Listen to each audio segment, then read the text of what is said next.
Muito bem, pessoal, então entrando aqui no último ponto agora acerca dos direitos fundamentais como gênero, né, até porque nós sabemos que aí vem as espécies, mas tem uma situação que, embora não seja tão corriqueira em prova, não seja cobrada com tanta frequência, particularmente eu gosto de falar, que é uma teoria de um francês, Jelinek, e de um alemão, desculpem, mas só confundir a nacionalidade um pouco ali.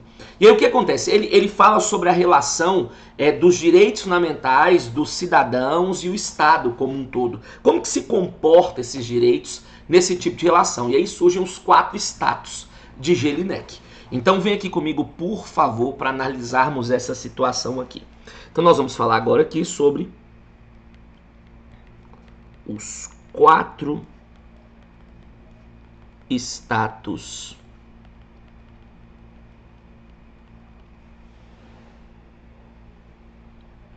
de Jelinek.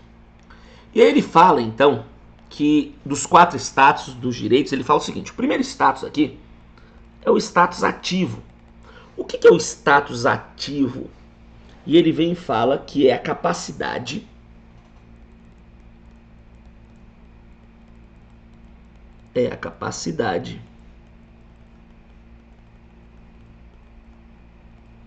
que o cidadão possui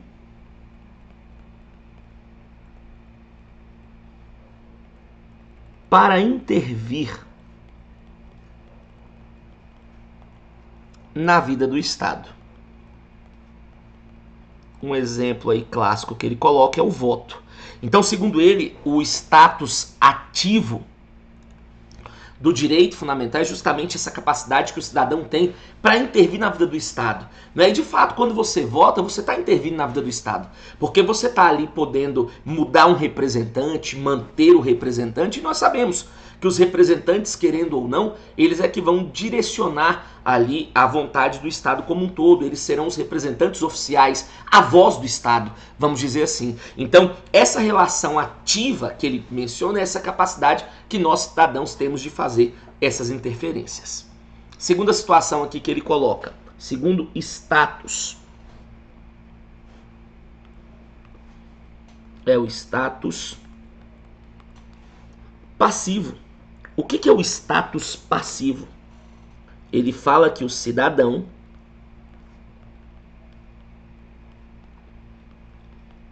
encontra-se na condição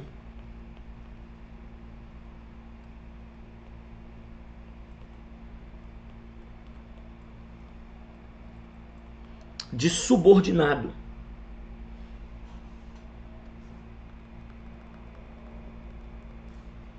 devendo respeito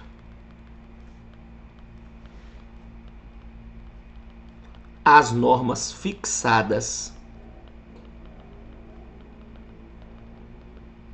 pelo Estado. O cidadão encontra-se na condição de subordinado, devendo respeito às normas fixadas pelo Estado.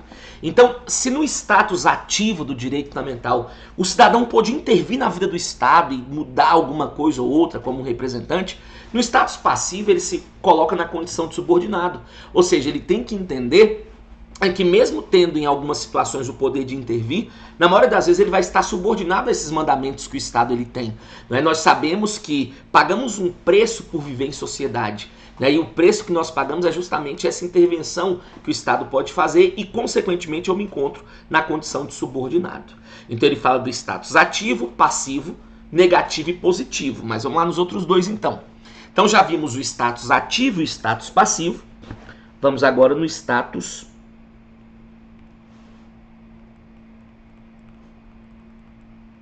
positivo. E aqui no status positivo ele fala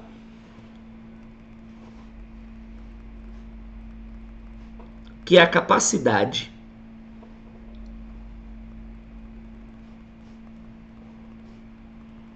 que o indivíduo possui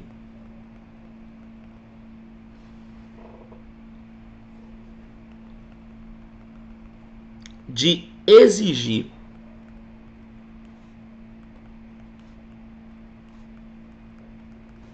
alguns comportamentos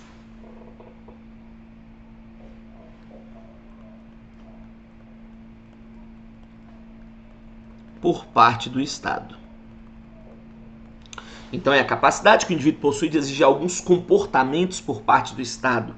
Né? Ou seja, olha, Estado, vamos dar um exemplo aqui, olha, Estado, você tem que prestar educação, você tem que prestar o serviço de saúde, você tem que nos dar uma segurança melhor, Estado. Né? Você não está fazendo isso. Então, esse status positivo é justamente a capacidade que eu tenho de exigir alguns comportamentos por parte do Estado. E o último status que ele fala é o status negativo. E aí o que vem a ser?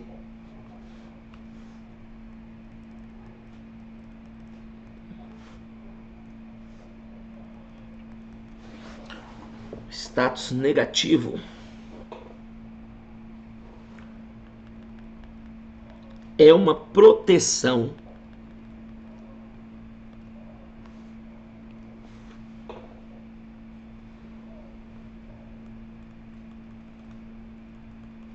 concedida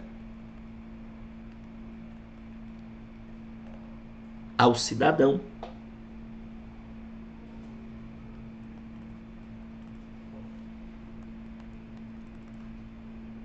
para que o Estado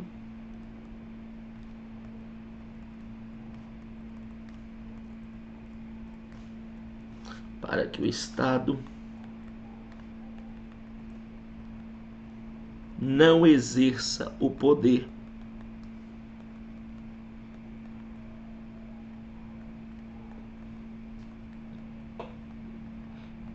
de forma absoluta.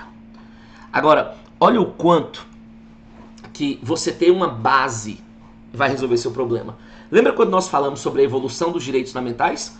Nós aprendemos que os direitos de primeira geração são liberdades negativas, direitos negativos, porque era um não fazer pelo Estado. Nós estávamos saindo do jugo de um Estado intervencionista e caminhando para um Estado abstencionista. Então era uma proteção, é um escudo protetivo que nós cidadãos temos contra o Estado. Agora o status positivo ele vem na segunda, se você for ver, porque na segunda eu começo a exigir uma atuação, ainda que moderada, mas uma atuação por parte do Estado. Então esses aqui são os 4 status de Jelinek. Ele fala do status ativo, passivo, negativo e positivo inerente aos direitos fundamentais. Sendo assim, nós falamos um pouco do gênero. Nós abordamos vários assuntos importantes sobre o gênero direitos fundamentais. Tendo essa base agora, nós podemos imergir, nós podemos entrar com tudo dentro das espécies dos direitos fundamentais. Direitos individuais, sociais, nacionalidade, direitos políticos e partidos políticos. Beleza? Então, um grande abraço e até a próxima. Valeu!